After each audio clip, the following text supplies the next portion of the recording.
하늘나라는 밭에 숨겨진 보물과 같다. 어떤 사람이 그것을 발견하고는 감추어두고 기뻐하며 돌아가 모든 재산을 팔아서 그 밭을 산다. 또 하늘나라는 좋은 진주를 찾아다니는 상인과 같다. 그는 값진 진주를 발견하고 돌아가 모든 재산을 팔아서 그것을 산다. 아멘. 오늘 발견했다, 그래서 전부를 걸었다라는 제목으로 원유경 목사님 나와서 하나님의 말씀 선포해 주시겠습니다. 할렐루야. 우리 가운데 신실하신 주님의 이름을 찬양합니다. 우리 여기까지 우리를 인도하신 주님 앞에 우리 감사와 찬양과 영광의 큰 박수 올려드렸으면 좋겠습니다. 신실하신 주님, 선하신 주님, 놀라우신 주님의 이름을 찬양합니다. 우리 다시 한번 큰 함성과 박수로 주님의 이름을 찬양하며 나아가겠습니다. 위대하신 주님의 이름을 찬양합니다. 할렐루야. 할렐루야. 여러분, 모든 것이 은혜가 아니고서는 설명할 수 없는 시간이라고 생각합니다. 무엇보다도 청년들을 사랑하시고 축복하시는 마음으로 새로운 예배 처소를 허락하신 담임 목사님과 또 여러 목사님들, 장로님들과 성도님들에게 진심으로 감사의 마음을 드립니다. 배려해 주신 사랑만큼 은혜의 결실을 얻기 위해서는 이 깊어질 단계에 대한 새로운 태도가 준비되어야 한다고 믿습니다. 이제 우리가 함께 걸어가야 할 SNS 청년들의 제2막 1장은 과연 어떻게 쓰여져야 할 것인가 많이 기도하고 생각하는 시간을 가졌는데요. 여러분, 최근에 이 평창 올림픽이 있었습니다. 많은 이슈들을 남긴 경기들이 있었는데요. 그 중에서도 설상 경기의 묘미라고 할 수 있는 스키 점프는 많은 사람들의 관심과 또 사랑을 받았습니다. 제가 우연히 이 스키 점프에 대한 기사를 찾아보다가요, 이 경기에는 몇 가지 역설의 법칙들이 존재한다는 것을 알게 되었습니다. 하나는 점프의 역설입니다. 자, 여러분, 점프의 기본은 무엇일까요? 도약이죠. 그런데 점프의 역설이란 도약과 동시에 하강이 시작된다는 것입니다. 바로 아래로의 도약을 의미하는 것이에요. 낮은 곳으로 도약한다는 의미죠. 우리가 일반적으로 가지고 있는 이 도약에 대한 개념은 위를 향한 도약입니다. 높이 뛰어오르고 날아오르고 높이 올라가기 위한 비상을 위한 도약인 것이죠. 그런데 이 멀리 비행을 하고 안전하게 착지를 하기 위해서는 이 점프의 역설, 이 아래로야 도약이 얼마나 안정적으로 중심을 유지하느냐에 달려있다고 이야기합니다. 또 하나는 양력의 역설입니다. 순위에 결정적인 영향을 미치는 비행거리는 양력이라고 하는데요. 즉, 이 뜨는 힘을 이야기하죠. 이 뜨는 힘에 의해서 좌우되는 것입니다. 보통 우리의 상식으로는 이 뒤에서 불어주는 뒷바람이 불 때 더 높이 올라가고 더 멀리 점프가 지속될 수 있다고 생각합니다. 그래서 대부분 뒷바람이 경기력의 향상에 도움이 될 거라고 생각하지만 오히려 이와 반대로 선수 앞에서 부는 맞바람을 받으면 비행의 거리가 늘어나고 뒷바람이 불면 오히려 그 거리가 짧아진다는 이 양력의 역설이 발생합니다. 왜냐하면 이 앞바람이 불면요, 공기의 저항 때문에 선수를 위로 들어 올리는 힘이 강해져서 이 채공 시간이 길어지고 또 이에 따라 비행거리가 늘어난다는 원리예요. 선수를 도와줄 것 같았던 뒷바람은 저항이 없는 만큼 이 채공 시간도 짧아지고 비행거리도 짧아진다는 것이죠. 사랑하는 여러분, 저는 우리 인생의 그라운드에서 상을 얻는 자가 되기 위해서는 이 두 가지의 역설을 이해하는 것이 필요하다고 생각합니다. 그것은 낮은 곳으로 도약하는 겸손과 삶의 저항을 비상의 발판으로 삼는 믿음의 능력입니다.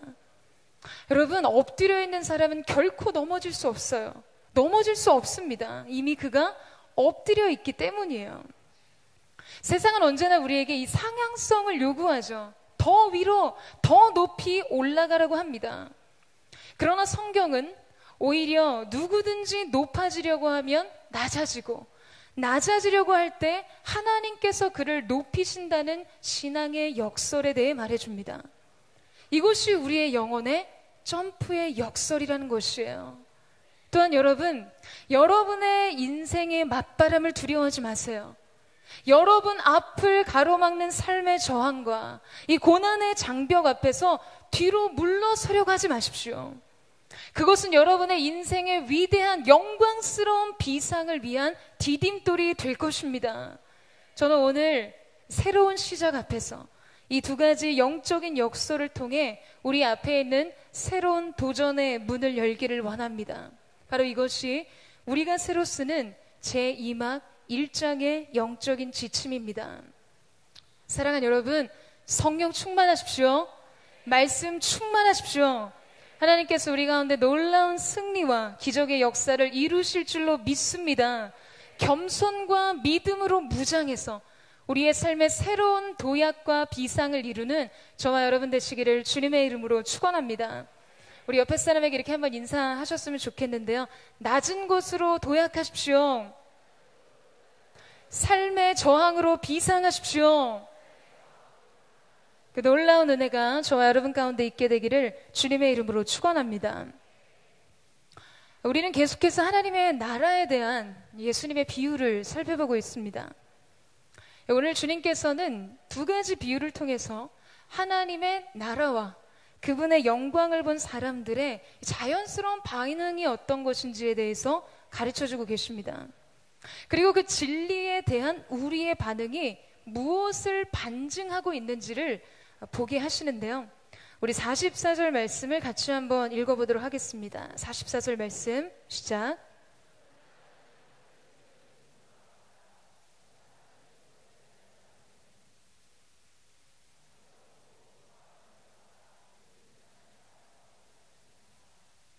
자, 여러분, 우리가 이 짧은 비유를 이해하려면 2000년 전 그 당시의 배경을 이해해야 합니다.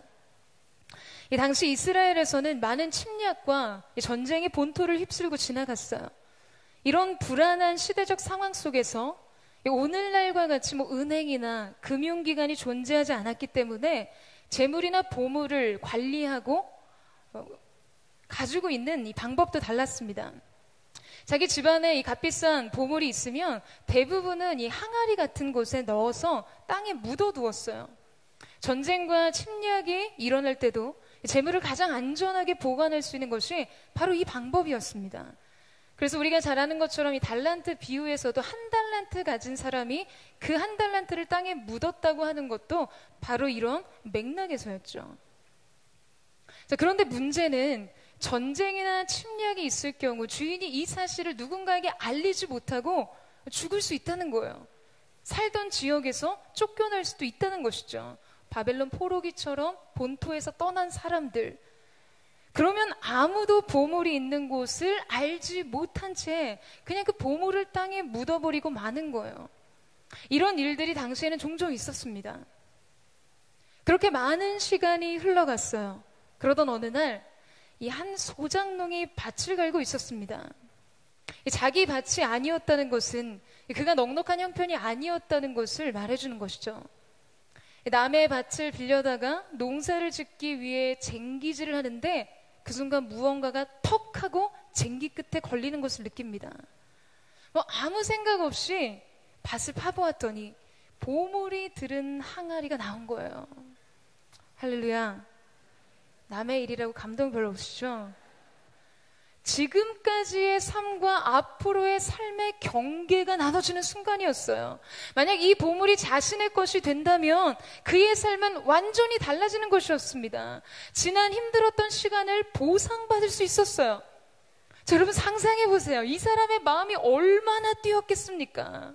혹시 이거를 누가 보기라도 할까봐, 혹여 누가 눈치라도 챌까봐 애써 평정심을 유지하며 더 깊이 그 보물을 숨겨두고 자신만이 알 수 있는 방법으로 그 위치에 표식을 남겨둡니다. 그리고 집으로 가는데 발걸음이 떨어지지 않아요. 잠이 옵니까? 막 마음이 간질간질 거리는 거예요. 가만히 있어도 막 웃음이 새어나오는 거예요. 그리고 생각합니다. 이 밭을 사야겠다. 사실 그는 이 소장농이었기 때문에 밭을 소유할 형편은 아니었을 것입니다. 자, 그러니 그 밭을 사기 위해서 이 사람은 자신이 할 수 있는 모든 것을 했을 것이에요. 전부를 걸었습니다. 주변 사람이 그를 이해하지 못해요. 가족조차 이해할 수 없어요.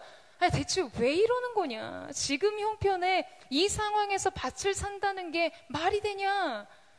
그냥 빌려서 밭을 갈고 소출을 해서 그렇게 유지하면 되는 걸 아무리 타이르고 큰 소리를 내고 말려도 요지부동입니다. 누구에게도 이해받지 못하고 공감받지 못하지만 그는 괜찮았어요. 왜냐하면 그는 그 밭에 숨겨진 보물을 발견했고 그 보물의 가치를 알고 있었기 때문입니다. 여러분, 이 비유에서 주목하고 있는 것이 무엇이라고 생각하세요? 지금 이 비유에서 강조하고 있는 것이 무엇입니까? 예수님은 지금 우리에게 무엇을 말씀해 주기를 원하시는 것일까요? 그것은 먼저 밭에 숨겨진 보물의 가치입니다. 구체적으로 이 보물이 어느 정도의 가치를 지녔는지 객관화시킬 수는 없지만 분명한 것은 농부가 자기가 가진 전부를 팔아서 그것을 얻고 싶을 만큼의 가치였다는 거예요. 자기의 삶의 전부를 걸었어요. 모든 것을 다 내어줘도 아깝지 않았습니다. 자신이 포기하고 판 것보다 그가 얻게 되는 것의 가치가 훨씬 더 크다고 생각했기 때문이에요. 사랑하는 여러분, 저는 여러분에게 질문하고 싶습니다. 그리고 제 자신에게도 묻고 싶어요. 하나님의 나라, 그분의 영광은 지금 여러분에게 이런 것입니까? 여러분은 지금 복음을 이런 가치로 받아들이고 있습니까? 예수면 다다라고, 내 인생에 예수 그리스도면 전부라고 말할 수 있으세요? 여러분을 살린 복음이 인생 전부를 걸만한 엄청난 발견이었습니까? 우리는 아멘이라고 대답하고 싶을지는 모르나 우리는 실상 이 농부의 마음을 잘 모릅니다. 왜냐하면 우리에게 발견된 복음은 삶의 그냥 좋은 옵션 중에 하나이지 이것이 나의 전부라고 말할 만한 가치는 아니기 때문이에요. 여러분, 그러니까 그렇게 자주 쉽게 다른 것과 맞바꾸는 거 아니겠습니까? 가치를 모르기 때문이에요. 사랑하는 여러분, 오늘 우리에게 필요한 것은 바로 이 농부의 발견입니다. 보물을 알아볼 수 있는 안목 말이죠. 가치를 알아볼 수 있는 눈입니다. 오늘 우리에게는 이 영적인 눈이 열려져야 하는 것이에요.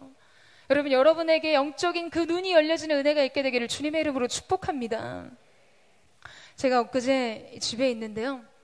저희 둘째 조카가 제 지갑에서 카드와 지폐를 한 장 한 장 꺼내기 시작했어요. 그러더니 그걸 막 입에 물고 눈에 붙이고 얼굴에 비비고 노는 거예요. 제가 그 모습을 보고는 정하나 지지, 돈 더러워, 그렇게 하지 마 라고 말했어요. 그랬더니 조카가 아니야, 이건 돈이 안 더러워. 컸다고 또 이렇게 말하는 거예요. 제가 좀 더 단호한 악센트와 표정을 동원해서 돈이 얼마나 더러운데 얼른 내려놔 라고 말을 했죠. 제가 이 단호한 저의 분위기를 보더니 돈은 더러운 거구나 하면서 그 돈을 내려놨어요. 그렇게 있다가 제가 다음날 쓰레기를 버리려고 휴지통을 열었는데요. 웬걸 그 쓰레기통에 지폐들이 수두룩 10,000원짜리, 1,000원짜리, 5,000원짜리 다 들어가 있는 거예요. 그럼 무슨 일입니까? 제가 나무란, 이 더럽다고 나무란 그 돈들을 제 조카가 죄다 쓰레기통에 버린 거예요. 돈은 더러운 거니까요. 마땅히 쓰레기통에 버려야 하는 것이에요. 저는 그 더러운 돈을 다시 꺼내서 제 지갑에 넣습니다. 여러분, 돈이 왜 더럽다고 말하는 줄 아세요? 돈은 어떠한 상황 속에서도 건져 올리기 때문입니다. 바로 그 돈의 가치 때문이죠. 이게 화장실에 떨어졌었는지 하수구나 오물에 얹어 있었는지 변기에 빠진 거를 건져다 고이 말려둔 것인지 모를 일이라는 거예요.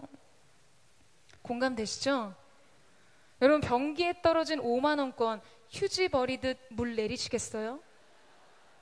여러분, 눈 감고 집어 올립니다. 아닌 척하지 마세요. 여기에 99%는 그렇다고 믿습니다. 여러분, 필요 가치라고 생각해서 그래요. 제 조카처럼 과감히 버릴 수 있는 것도, 제가 다시 아쉬워서 그것을 주워 올리는 것도 가치에 대한 판단 때문이라는 것이죠. 19세기 후반에 남아프리카에 영국이 케이프 식민지를 기지로 삼아서 세력을 확장하던 중에 보호전쟁이라는 전쟁이 있었습니다. 처음 이 영국인들이 아프리카에 갔을 때 구슬치기를 하는 아이들을 보게 되었죠. 반짝거리는 것으로 구슬놀이를 하고 있는 아이들을 어쩌다가 우연히 보게 되었는데, 뭔가 이상해서 자세히 보니까 그게 다이아몬드였던 거예요. 그러니까 아이들은 지금 자기가 뭘 가지고 있는지조차 알지 못한 채 다이아몬드를 가지고 구슬치기를 하며 놀고 있었던 거예요. 그래서 영국인들은 이 싸구려 옷가지들을 주고 그 다이아몬드와 바꾸기도 하고, 초콜릿 하나야 다이아몬드 하나 바꾸기도 하고, 그것을 빼앗기 위해 폭력을 쓰기 시작했습니다. 얼마 후 이 아프리카 사람들은 이 반짝이는 구슬이 값비싼 다이아몬드라는 이 보석이라는 것을 알고 영국인에 대해 대항하기 시작했고, 그로 인해 벌어진 전쟁이 보호전쟁이었어요. 여러분, 가치의 발견으로 인해 일어난 전쟁이었습니다. 그 가치를 지키고자 희생을 무릅쓰게 된 것이었어요. 여러분, 사람에게는 의미가 있고 가치가 있는 것에 자기 인생을 겁니다. 가치를 느끼면 대가를 지불합니다. 자신의 전부를 바쳐요. 어떤 대가를 치러서라도 그것을 얻고자 합니다. 여러분, 이것은 우리의 영혼의 문제 안에서도 마찬가지입니다. 복음의 가치가 발견되어야 헌신이 일어나는 것이에요. 예수님께서 하신 일들에 대한 가치를 깨달아야 인생이 변화되는 것입니다. 자, 그렇다면 이때 우리에게는 중요한 한 가지 질문이 생기죠. 왜 내게는 복음이 이런 가치를 가지지 못한 것일까? 삶의 전부를 걸 만한 가치를 왜 진리 안에서, 왜 예수 안에서 발견하지 못하는 것일까? 사랑하는 여러분, 바로 본질에 직면해 보지 못했기 때문입니다. 여러분, 영혼은 온갖 흐릿하고 희미한 것들 사이에 가려져 있어요. 현재적인 삶, 바로 지금 이 순간의 즐거움, 화려하게 포장되고 수식된 삶의 모든 가치들, 물질들, 관계들 사이에 영혼은 비밀스럽게 가려져 있습니다. 하지만 삶과 죽음의 경계 속에서는 사라질 것들과 영원한 것들이 분명해지는 것이에요. 흔들리는 것들과 남아있을 수 있는 것이 분명해지는 것이죠. 제가 최근에 이 타이타닉호에 대한 이야기를 잠시 언급한 적이 있었는데요. 죽음이 타이타닉호에 올라탔을 때 모든 가치체계가 바뀌었어요.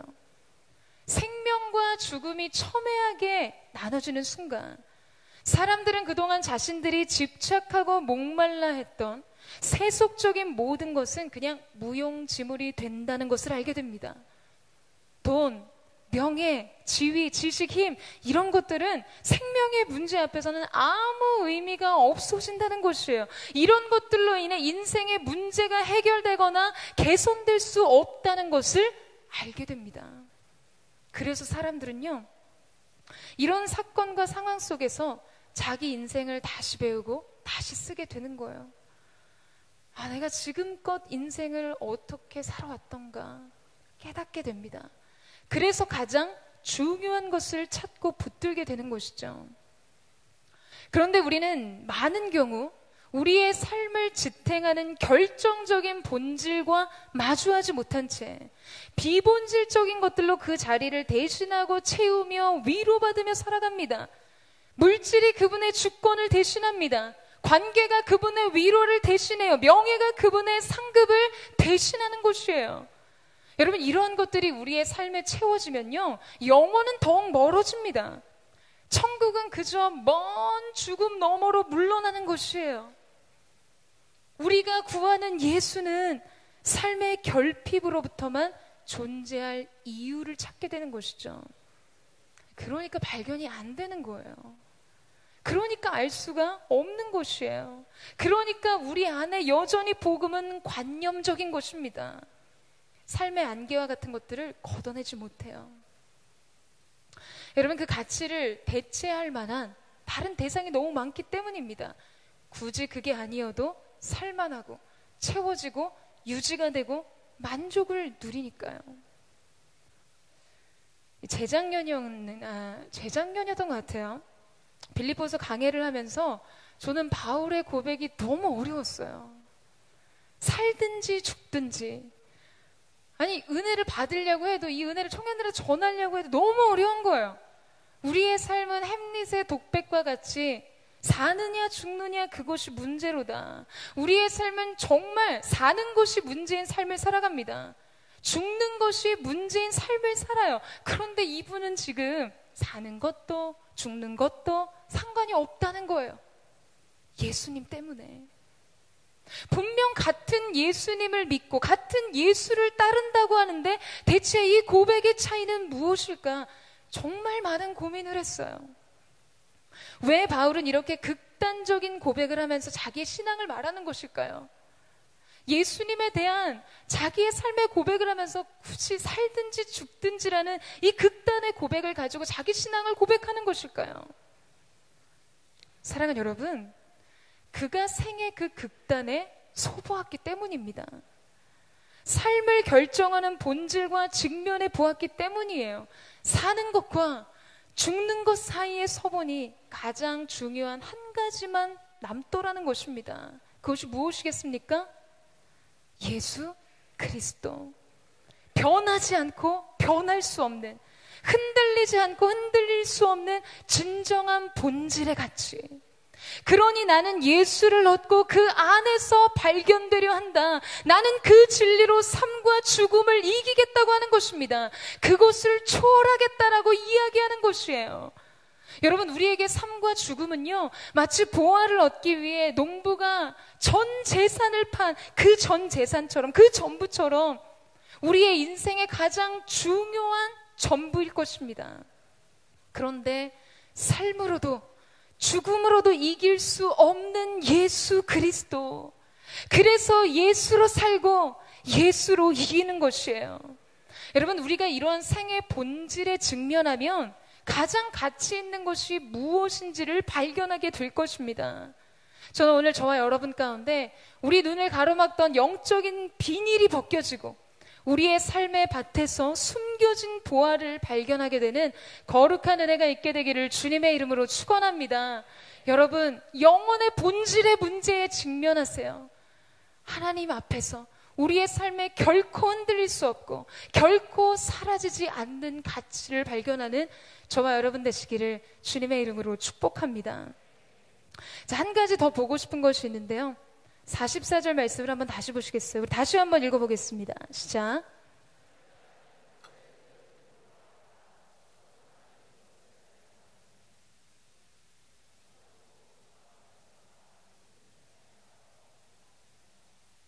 자, 여러분, 보물을 산다고 하지 않고 그 밭을 산다고 합니다. 뭐 당연한 얘기지라고 생각하실지 모르겠지만 한번 생각해 보세요. 지금 이 소장농에게 필요한 것은 무엇일까요? 그가 지금 원하는 것은 무엇일까요? 보물입니다. 밭인가요? 밭에 묻혀있는 보물이에요. 그는 지금 이 보물이 아니고서는 굳이 이 밭을 살 필요도 없고 밭을 사고 싶지도 않습니다. 자, 여러분, 무슨 말일까요? 우리는 우리 인생에서 가장 귀한 것을 얻기 위해 때로는 불필요해 보이는 일들을 끌어안아야 한다는 것을 배우게 됩니다. 꼭 이것을 해야 하는지 그 이유를 모르겠는 일들을 해야 한다는 거예요. 여러 가지 불필요한 인간 관계 속에 들어가기도 하고 조직 속에 있기도 해야 합니다. 그러니까 내가 하고 싶은 일만 하고 내가 좋아하는 사랑과만 있고 싶고 무의미해 보이거나 지루해 보이는 일들은 하기 싫어요. 그런데 해야 한다는 거죠. 가정 안에서도 직장 안에서도 여러 관계 안에서도 밭에 숨겨진 보물을 얻기 위해 사게 되는 밭이 있다는 것입니다. 지금 이런 모든 것들이 다 바치라는 것이죠. 내가 원하는 것만 하고 내가 얻고 싶은 것만 얻을 수 없다는 것이에요. 보물을 사기 위해선 밭을 사야 한다는 것입니다. 밭은 필요 없다고, 그건 불필요하다고, 그래서 보물을 포기하는 사람은 없을 것입니다. 사랑하는 여러분, 우리가 발견한 이 가치가 정말 확실하다면 우리가 기꺼이 끌어안아야 하는 많은 삶의 문제들이 있어요. 여러분, 그것을 하세요. 갈등하지 말고 그것을 하십시오. 예수를 얻기 위해, 진리를 소유하기 위해, 여러분이 도달하기 원하는 그 비전을 향해 불필요함과 불편함을 감수하고 가세요. 여러분, 그것은 마땅한 대가입니다. 여러분, 이 사실을 믿으세요? 여러분이 끌어안은 그것 안에 보화가 숨겨져 있기 때문이에요. 기꺼이 끌어안는 것입니다. 그리고 얻는 것이에요. 그리고 기뻐하는 것이죠. 우리가 치른 어떤 대가보다도 훨씬 큰 은혜의 보물이 그 앞에 있다는 사실을 기억하면서 기쁘게 감사히 그 밭을 사는 은혜가 있게 되기를 주님의 이름으로 축원합니다. 옆에 사람과 한번 눈을 마주치면서 인사해 주세요. 불평과 불필요를 기꺼이 끌어안으십시오. 여러분 자신에게도 선포해 주세요. 불평과 불필요를 기꺼이 끌어안겠습니다. 그래서 하나님께서 우리 가운데 주시는 보석과 같은 그 진리와 영광과 말씀의 능력을 소유하게 되는 저와 여러분 되시기를 주님의 이름으로 축복합니다. 자, 이제 두 번째 비유를 보겠는데, 우리 45절에서 46절 말씀입니다. 우리 두 절의 말씀을 같이 한번 읽도록 하겠습니다. 시작.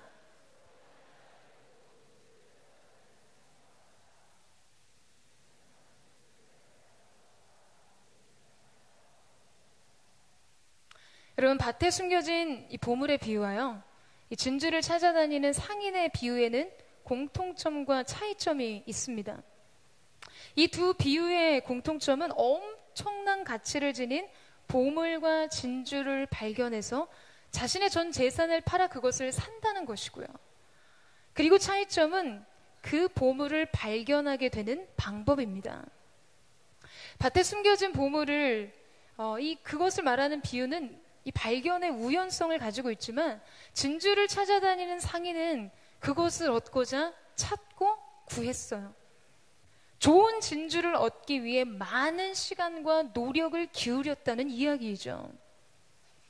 여러분, 우리의 인생 속에서 우리가 비록 아무것도 한 일이 없고 어떤 선한 의지를 갖기도 전에 하나님께서 우리를 만나주시고 말씀의 능력을 경험하게 하실 때가 있습니다. 우리의 삶의 변화를 이끌어 주실 때가 있어요. 그래서 그 주도적인 은혜 아래서 우리가 복음의 신비를 경험할 때도 있습니다. 그러나 그것만으로는 부족하다는 것이에요. 여러분, 그것만으로는 부족합니다. 우리는 찾고 구해야 하는 것이에요. 갈망하고 바라고 두드려야 합니다. 소망하고 열망해야 하는 것이죠. 여러분, 그런 열망이 여러분 안에 있으십니까? 오늘 여러분에게 그 열망이 부어지게 되기를 축복합니다. 여러분, 상인에게는 이미 굉장히 많은 진주들이 있었어요. 그러나 그는 아주 절대적인 가치를 지닌 가장 좋은 진주를 얻고자 열망했다는 것이에요. 가장 좋은 것, 가장 귀한 것, 이 한 가지가 그를 사로잡았습니다. 그래서 그 진주를 찾아다녔고, 그래서 그것을 발견했고, 자기 전 소유를 팔아 그것을 얻었어요. 여러분, 여기서 어느 것 하나 희미하지 않습니다. 분명합니다. 그것은 그가 원하는 것이 확실했기 때문이에요. 그가 갈망한 것이 분명했기 때문에 그것으로부터 오늘 그가 할 일이 결정되었고, 수많은 행동 양식과 선택사항들이 결정되었어요. 아주 분명하게 말이죠. 앞서 말했지만 진주 장사에게는 이미 많은 진주들이 있었습니다. 하지만 더 온전하고 절대적인 가치를 찾았던 것이에요. 사랑하는 여러분, 저는 오늘 우리에게도 바로 이러한 영적인 태도가 필요하다고 생각합니다. 여러분의 인생에 이미 많은 진주들을 가지고 있을 수 있을지 몰라요. 세상도 그렇게 말하고 여러분도 같이 있다고 생각하는 것들이 여러분의 삶에 있습니다. 사랑하는 사람, 그 관계로부터 얻게 되는 안정감, 위안, 물질로부터 오는 모든 삶의 기반, 지식과 명예와 권력으로부터 얻을 수 있는 삶의 다른 조건들 모두 중요해요. 여러분 인생에 이런 것들은 진주라고 말할 수 있습니다. 하지만 우리에겐 그 중에서도 가장 가치 있는 것, 그것에 대한 목마름과 갈망이 있어야 한다는 것입니다. 그것이 무엇입니까? 바로 영원한 생명에 대한 갈망, 예수 그리스도에 대한 유일한 갈망인 것이죠. 제가 굉장히 좋아하는 이야기가 하나 있는데요. 프랑스 작가인 생테쥐베리는 만약 여러분이 배를 짓고자 한다면 더 많은 나무를 얻고 일을 나누고 지시하는 데 많은 힘을 쓰지 마라. 다만 사람들에게 광대하고 끝없는 바다에 대한 갈망을 가르치라고 이야기합니다. 갈망을 가르치라는 거예요. 바다에 대한 갈망이 있다면 오늘 무엇을 선택하고 무엇을 해야 하는지는 분명해진다는 것이죠. 사람은 자신이 갈망하고 있는 것에 대한 확신을 잃어버릴 때 방황하기 시작합니다. 인생의 목적으로부터 오늘을 살아가야 힘을 얻고 길을 발견하기 때문이에요. 몽테뉴는 이런 이야기를 했습니다. 바람은 목적지가 없는 배를 밀어주지 않는다. 여러분, 우리의 인생의 항해가 시작되지 않고 마치 정박한 배처럼 정체되어 있는 이유 중에 하나는 가야 할 목적지가 정해지지 않았기 때문이에요. 도달해야 하는 비전도, 꿈꾸는 이상도, 추구하는 가치도 없기 때문입니다. 여러분, 목적지가 없이 시작된 항해는요, 오히려 그 배를 위험에 빠뜨리게 합니다. 표류하는 배처럼 망망대해에 그냥 바람에 밀려, 파도에 밀려, 폭풍에 밀려 그렇게 떠내려갈 뿐이에요. 가야 하는 목적지가 분명하고 그곳으로 가겠다는 열망이 있어야 안전한 항해를 할 수 있는 것입니다. 거친 파도가 와도 풍랑이 일어도 그 열망이 가게 하는 것이에요. 사랑하는 여러분, 무엇을 갈망하십니까? 여러분, 무엇을 얻고자 하세요? 지금 여러분의 인생 속에서 무엇을 구하고 계십니까?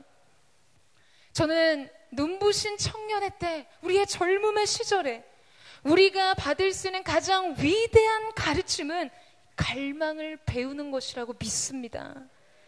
무엇을 갈망하며 살 것인가를 결정하는 것이에요. 바로 그리스도를 갈망하는 것, 그분의 영광을 갈망하는 것, 그분의 명성을 갈망하는 것.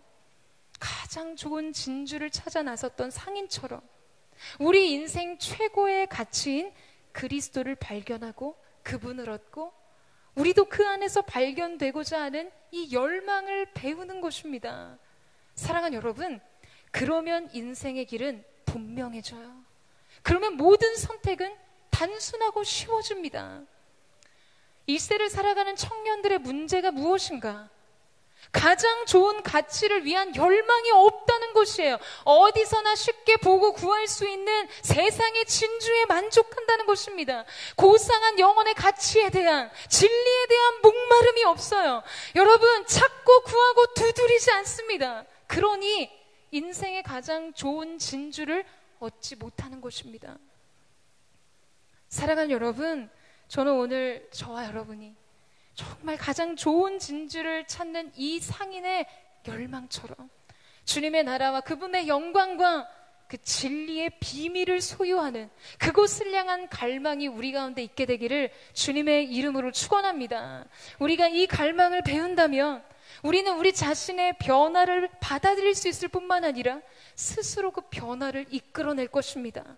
오늘 우리가 무엇을 해야 하는지, 무엇이 필요한지 그 지혜와 전략을 얻게 될 것입니다. 인생의 길이 분명해지고요, 삶의 무수한 선택들 앞에서 망설임이 사라지는, 사랑하는 여러분, 그러한 갈망하는 하나님의 사람들 되시기를 주님의 이름으로 축원합니다. 자, 마지막으로 좋은 진주를 찾는 상인은 어떤 게 좋은 진주인지를 잘 알고 있었어요. 왜냐하면 그 진주를 수없이 만져보고 그 특징에 대해 살펴보고 그 빛깔과 형태에 대해 연구하고 생각했기 때문입니다. 그러니까 좋은 진주를 딱 만났을 때 그는 직감적으로 알았을 거예요. 그냥 마음속으로 수없이 그려보고 생각했을 것이기 때문입니다.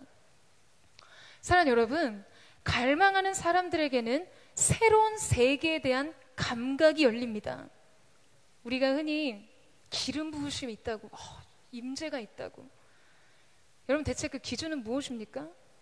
눈에 가시적으로 보여지거나 물리적으로 느껴지는 게 임재가 무거워요?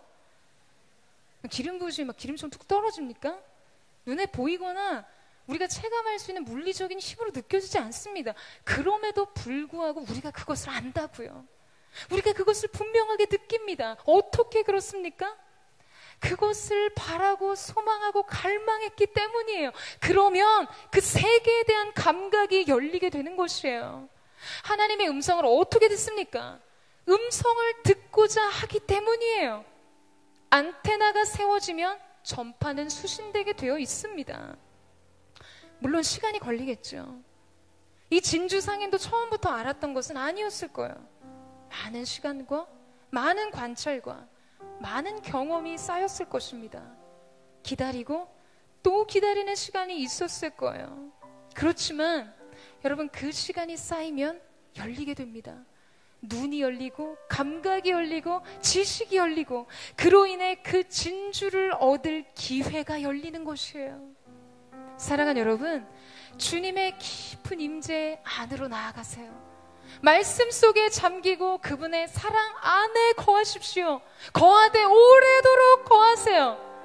사소한 일상의 순간 속에서도 그분의 음성을 많은 물소리와 같이 듣고 생명을 얻되 풍성히 얻게 하실 거라는 말씀처럼 예수님의 풍요로운 생명의 질감을 경험하세요. 저는 오늘 저와 여러분에게 새로운 영적인 세계들이 열리고 새로운 영혼의 감각들이 열리게 되는 거룩한 은혜가 있게 되기를 주님의 이름으로 축원합니다. 그런 시간이 쌓이고 그렇게 한 걸음 한 걸음씩 걸어가면 우리는 주님이 주시는 기회를 만나게 될 것입니다. 가장 좋은 진주를 얻는 기회를 말이죠.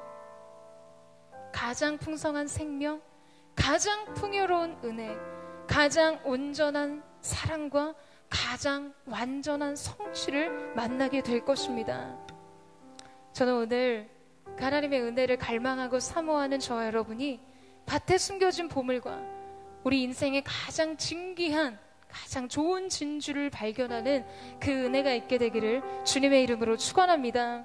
사랑하는 여러분, 우리가 주님을 바라볼 때, 찾고 구하고 두드릴 때 우리는 얻게 될 것이고 우리는 발견하게 될 것이고 우리 앞에 놓여진 새로운 열린 문을 보게 될 줄로 믿습니다.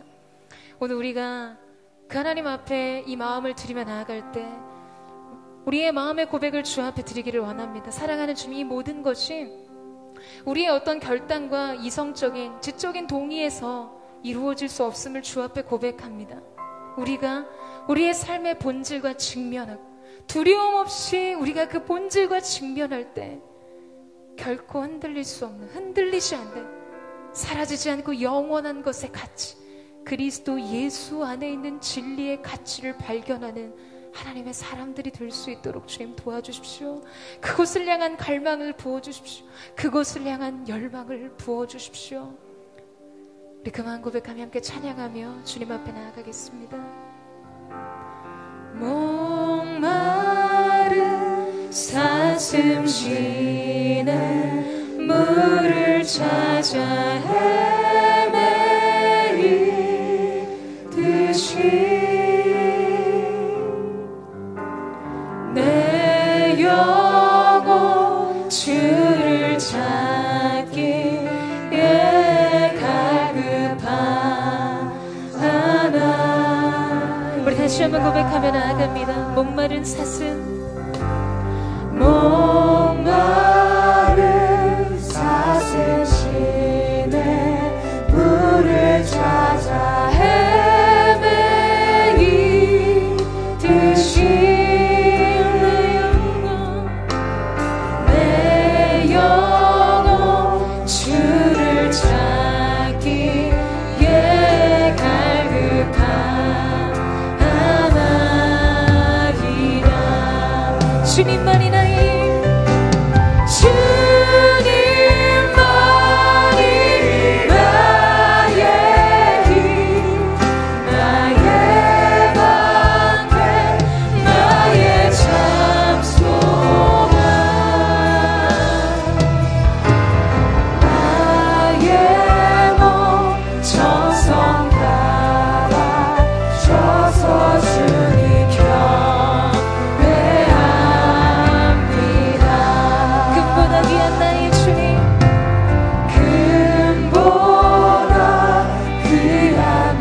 주님을 찬양합니다. 금보다 귀한 나의 주님 내게 만족. 세상의 그 어떤 가치와 그 어떤 것보다도 귀하신 주님 한 분만을 구하며 나아갑니다. 당신만이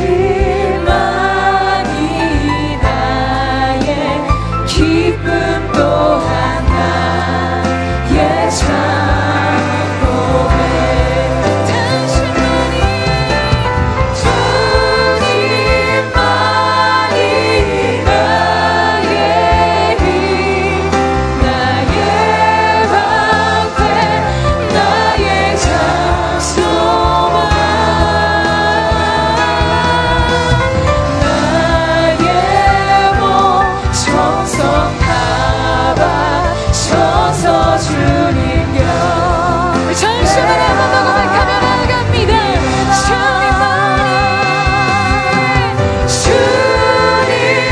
주님만이 나의 힘, 나의 방패, 나의 장소망,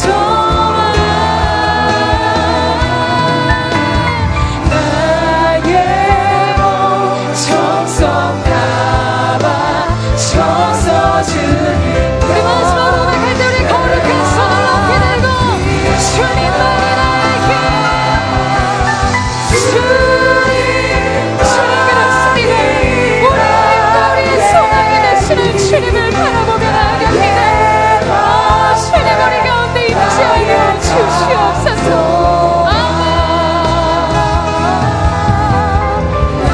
나의 몸 정성 다 바쳐서 주님 경배합니다.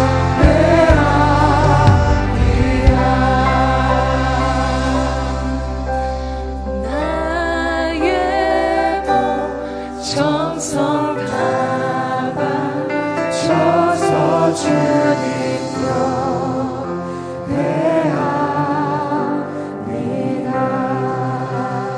사랑하는 주님, 사랑하는 주님, 우리가 주님 앞에 있습니다. 이 시대의 청년들이 주님의 임재 앞에 있습니다. 주님, 우리가 진정한 삶의 가치를 발견하게 하여 주십시오. 삶과 죽음의 경계 속에서 우리의 인생의 본질을 직면합니다. 아버지 안에 허탄하게 사라지고 살아갈 때 앞에서 우리가 영원한 것을 다시 발견하기를 원합니다. 오늘 사랑하는 청년들의 인생 가운데 그 발견이 일어나게 하여 주시옵소서. 진정한 영혼의 가치를 보게 하여 주시옵소서. 그것을 갈망하는 영혼의 능력이 부어지게 하여 주시고 하나님의 얼굴을 향한 목마름이 오늘 이 시간 우리 가운데 부어지게 하여 주시옵소서. 주님, 우리가 주님을 갈망합니다. 주님을 경배합니다. 주님을 바라보며 나아가오니 성령 하나님, 오늘 이 시간 우리 가운데 기름 부어 주시옵소서. 우리 그 마음을 주 앞에 고백하며 우리 전심으로 주여 한번 부르짖고 합심하여 통성으로 기도하겠습니다. 주여, 거룩하신 주님, 오늘 우리가 주님 앞에 있습니다. 우리의 수많은 인생의 두려움을 안고 오늘 청년들이 주님 보좌 앞으로 나아갑니다. 자신의 인생을 향한 불안한 전망과 아버지 하나님 질병의 연약한 육체를 끌어안고 주님 앞에 나왔습니다. 아버지 하나님 해결되지 않은 삶의 수많은 질문에 대한 난자를 안고 주님 보좌 앞에 나왔습니다. 사랑하는 주님, 오늘 주님의 사랑의 시선으로 이들을 바라봐 주시옵소서.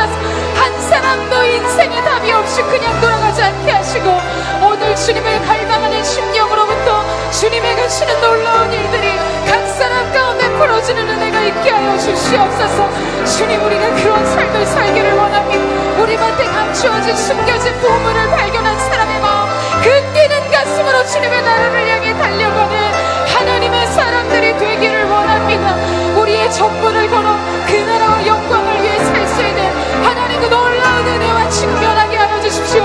아버지 하나님, 우리가 때로 준비되지 않고 때로 우리 안에 많은 연약함과 한계들을 안고 있다 할지라도 우리 안에서부터 어떤 선한 것을 찾아볼 수 없는 시간이 인격 속에 있다 할지라도 오늘 아버지 하나님과 그가 추구하지 않았던 보물을 발견했던 것처럼 그가 찾지 않았던 시간, 때로는 절망의 마음을 끌어안고 때로는 무의미와 공허함 속에서 하나님 앞에 나오는 하나님의 사람들이 자신의 인생에 숨겨진 하나님의 진귀한 보물을 발견하는 시간이 될 수 있도록 역사하여 주시옵소서. 오직 우리 가운데 사라지고 흔들릴 것은 없어지게 하시고 영원한 것이 남겨지는 귀한 은혜가 있을 수 있도록 성령 하나님 함께하여 주시기를 원합니다. 오늘 우리 가운데 기름 부어주십시오. 각 사람 가운데 성령님 기름 부어주십시오. 두려워 말라 놀라지 말라. 내가 너의 하나님이 됨이라. 내가 너를 굳세게 하리라. 내가 참으로 내 의로 노른서 너를 붙들어주리라 말씀하시는 주님 앞 그 마음을 드리며 나아가게 하여 주십시오. 난이 두려워 말라. 폭풍은 가운데를 찾아오셨던 주님처럼 아버지 하나님, 우리가 진짜 이 가치를 얻기 위해서 하나님, 우리가 인생의 정연의 많은 것들을 포기하는 그것이 우리에게도 하나도 대가와 같이 그 대가치물과 같이 느껴지지 않게 하여 주시고 오직 이 엄청난 발견 속에서 우리의 마음에 기쁨과 평안이 부어지는 거룩한 은혜가 있을 수 있도록 성령 하나님 함께하여 주시옵소서. 기름 부어 주시옵소서. 사랑하는 여러분, 얼마나 많은 두려움을 안고 계세요? 인생에 대한 얼마나 많은 염려를 안고 이 자리에 오셨습니까? 얼마나 공허함과 무의미함을 안고 이 자리에 오셨어요? 하나님이 여러분 위로하기를 원하십니다. 우리로부터 어떤 선한 것을 발견할 수 없을 때라도 우리가 하나님의 영광과 하나님의 말씀과 그 은혜를 사모하여 하나님 앞에 찾고 구하지 않았을 때라도 그 밭에 감추어진 보물이 발견되었다는 사실을 기억하세요. 여러분, 우리는 그저 흘러가는 시간의 크로노스를 살다 할지라도 하나님은 우리의 인생에 그분의 뜻의 성취의 시간 카이로스의 때를 준비하고 계십니다. 오늘 이곳에 인생의 절망, 슬픔, 두려움, 염려, 무의미, 공허함, 그 우울한 심령으로 이곳에 오신 분 계십니까? 여러분 잘 오셨어요. 이곳이 주님이 준비하신 숨겨진 보물이 있는 주님의 가치입니다. 아멘. 여러분 구하세요. 주님, 저 여기 있습니다. 제가 제 생의 본질을 직면하여 이제 주님이 내게 주신 것이 무엇인지를 정확하게 보기를 원합니다. 그리고 그것을 얻고자 하는 삶의 길로 달려가기를 원합니다. 여러분, 이 고백을 여러분이 드릴 때 여러분 안에 물 붓듯이 부어지는 하늘의 평강이 임할 것입니다. 주님 주시는 새로운 소망이 있을 것이에요. 주님이 약속하신 구원의 세계가 열려지게 될 줄로 믿습니다. 오늘 하나님의 사람들아, 두려워 말라. 내니 두려워 말라. 폭풍이를 걸어오셨던 예수님처럼 우리의 인생에 일어나는 모든 두려움과 슬픔과 공허의 파도를 밟으시고 우리의 파산한 인생의 배 뒤에 찾아오시는 주님을 영접하기를 원합니다. 주님 오시옵소서. 성령님 오시옵소서. 임하여 주시옵소서. 다시 한번 전심으로 주여 한번 부르짖고 주님을 영접하며 주님을 바라보며 기도하겠습니다. 주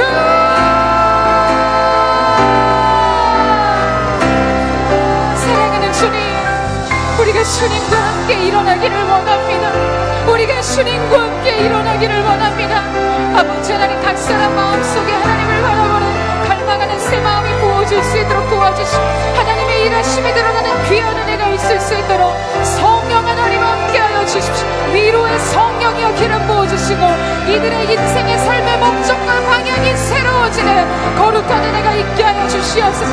너의 인생이 무엇을 갈망하는가? 너의 인생이 무엇을 열망하고 있는가? 주님 질문하십니다. 우리가 아버지 하나님 회피하지 않고 도망치지 않고 주님이 부르시는 그 앞에 나아가기를 원하오니 주님 역사하여 주시옵소서. 기름 부어 주시옵소서. 우리가 폭풍 속에 계신 주님을 바라봅니다. 이 모든 한계와 두려움과 슬픔을 밟고 오시는 그 권세 있는 예수님을 바라보며 나아가오니 주여 역사하여 주시옵소서. 거친 파도 날 향해 와도 주와 함께 날아오리니 폭풍 가운데 나의 영혼 잠잠하게 주를 보고 거친 파도 날 향해 와도 거친 파도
인생의 앞에는 거친 파도는 무엇입니까?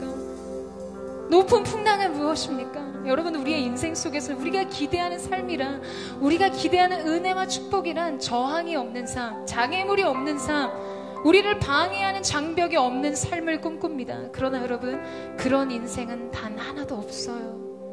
오늘 우리가 말씀 앞에서 함께 나눈 것처럼 양력의 법칙, 역설의 법칙이 존재하는 것처럼 우리를 성공적인 우리의 삶을 수행할 수 있도록 도울 것 같은 뒷바람은 오히려 우리의 비상과 도약과 안전한 착지, 안전한 평안을 방해하는 것입니다. 도움이 되지 않아요.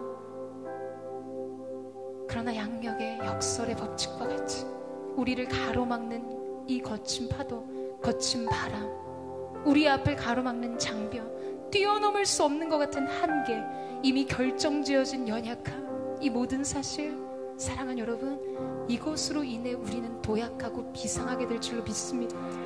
이것은 우리의 영광과 맞닿아 있는 하나님의 섭리인 줄로 믿습니다. 여러분, 우리는 약해도 괜찮아요. 연약해도 괜찮습니다. 왜냐하면 우리의 하나님이 강하신 분이시기 때문이에요. 우리가 때로 지혜가 부족해도 괜찮아요. 우리의 인생의 지혜자가 되신 하나님이 우리를 붙들고 계시기 때문입니다. 우리의 미래가 불투명해서 두려워도 그 마음을 가지고 주님 앞에 나아간다면 괜찮습니다. 너희를 향한 내 생각은 내가 하나니 재앙이 아니고 평안이며 내 장래에 소망을 주려 함이라. 이것이 우리를 향한 하나님의 뜻이기 때문입니다. 오늘 이 믿음으로 우리 앞에 찾아오는 모든 폭풍과 같은 비바람과 이 풍랑을 이긴 하나님의 사람들이 되기를 주님의 이름으로 축원합니다. 우리 다 같이 그 자리에 대해서 함께 기도하고 싶습니다. 우리 함께 일어나 기도하며 나아갈 때, 사랑하는 주님, 이 믿음의 고백을 받아 주시옵소서. 우리가 우리 자신에 대해 묵상하지 않게 하시고 하나님을 바라보는 은혜가 있게 하여 주시옵소서. 나의 작음을 알고 하나님의 크심을 아는 자들로 주님 앞에 설 수 있는 거룩한 은혜가 있게 하여 주시옵소서. 우리의 삶을 의탁하며 우리 다시 한번 주여 한번 부르짖고 기도하겠습니다. 주여,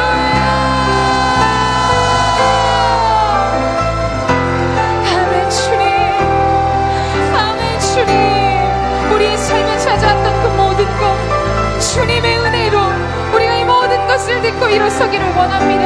오늘 하나님의 사람들 가운데 이 믿음의 싸움 가운데 승리를 선포하게 하여 주시옵소서.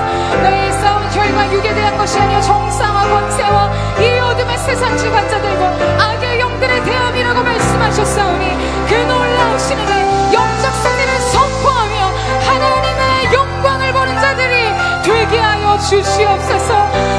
주님, 우리가 믿음의 눈으로 우리의 삶을 보기를 원합니다. 하나님의 일하심을 보게 되기를 원하오니 주여 역사하여 주시옵소서. 기름 부어 주시옵소서. 주님의 가실 일들을 우리가 바라보며 나아갑니다.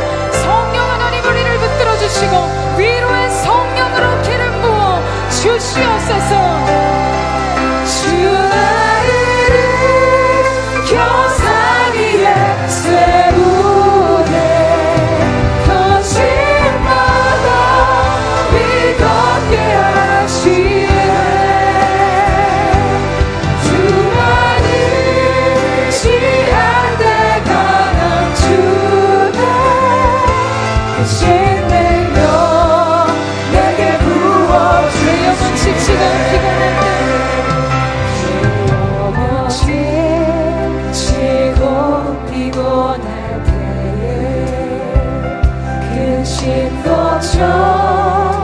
내 멋진 노래에 나 잠잠히 주님을 기다리네. 주님 내 곁에 다시 한번 고백하며 나아갑니다. 내 영혼 지치고 피곤할 때, 내 영혼 지치고 피곤할 때 것처럼 내 마친 들을 때 난 잠잠히 주님을 기다리네. 주님 내 곁에 오실 때까지 주 날 일으켜 주 나를 일으켜 산 위에 세우네. 거짓말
위 걷게 하시네. 주만을 지할 때 강함 주네. 크신 능력 내게 부어주시네.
이제 우리는 우리의 인생의 끝에 정말 우리와 함께하는 분이 누구인지를 확인했습니다. 그렇다면 이제 우리가 마지막 주님 앞에 고백해야 될 한 가지는, 주님, 내가 이제 주님을 바라봅니다. 주님을 갈망합니다. 주님이 내 앞에 두신 그 영광의 계획에 내가 연합하기를 원합니다. 우리의 만족과 우리의 유익을 따라 살았던 지난 모든 시간들을 뒤로하고 이제는 그리스도 예수를 아는 지식이 내게 가장 고상함이라 고백할 수, 그리스도 예수가 내 안에, 내가 그리스도 안에 사는 삶으로 나아가기를 원합니다. 주님 함께하여 주십시오. 모든 이들을 속박했던 모든 세상의 가치들이 끊어지게 하여 주시옵소서. 영적인 자유가 있을지어다. 새로운 시작이 있을지어다. 새로운 치유의 강이 부어지게 하여 주십시오. 연약한 육체가 아버지 안에 새롭게 솟게 됨을 얻게 하시고, 상한 심령의 회복을 얻게 하시고, 영적인 부흥의 역사가 일어나게 하여 주시옵소서. 이 모든 것을 구하기까지 하나님, 우리가 여기까지 왔습니다. 우리가 여기까지 왔습니다. 이제 주님 앞에 이 믿음을 드립니다. 우리의 만족, 우리의 유익, 우리의 모든 것을 내려놓고 주님을 위해 살기를 원하오니 주여 역사하여 주시고 주님 함께하여 주시옵소서. 나의 만족과 유익을 위해 가주려 했던 세상 일들 이제 모두 다 해로 여기고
이 시간 우리가 마지막으로 한 번 더 기도하며 나아갈 때 사랑하는 여러분, 하나님께서 우리 가운데 놀라운 은혜를 주셔서 우리는 새로운 제2막 1장의 새 장을 시작했습니다.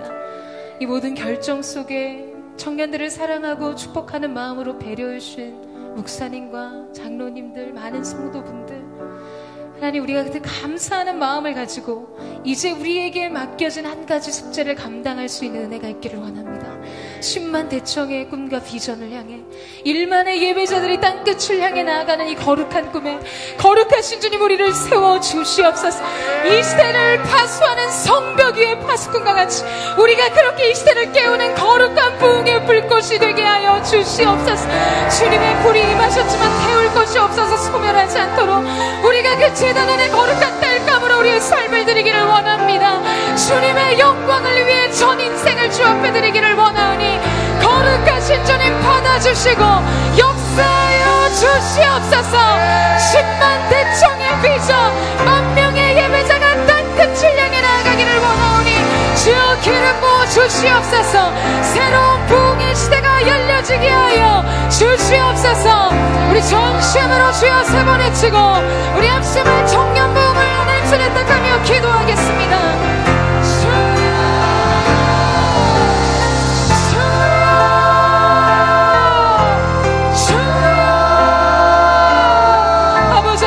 자신의 유익으로 삶을 살지 않게 하시고 하나님의 나라와 영광을 위해 우리의 삶을 드리는 거룩한 은혜가 있게 하여 주시옵소서.